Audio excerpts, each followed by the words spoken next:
Παίρνω παιδί μου και δεν απαντάς. Στείλε ένα μήνυμα πως όλα είναι εντάξει.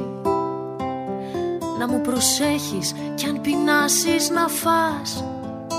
Έχω στην τσάντα σου τυρόπιτα φυλάξει.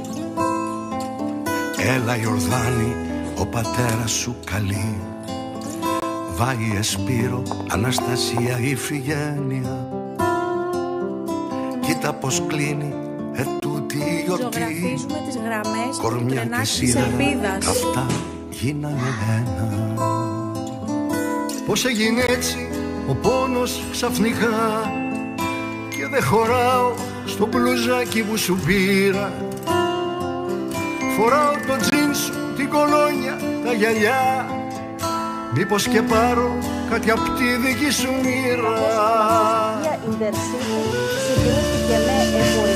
Σήμερα δεν στεκόμαστε μόνο στη θλίψη, στεκόμαστε και στην ανάγκη για αλλαγή.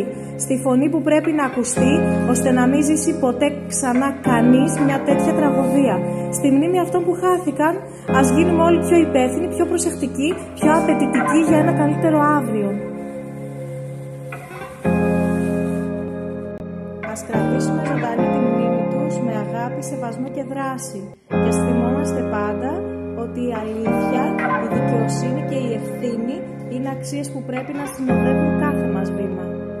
Από τα παιδιά του Τρίτου Ειδικού Νηπιαγωγείου Θεσσαλονίκης.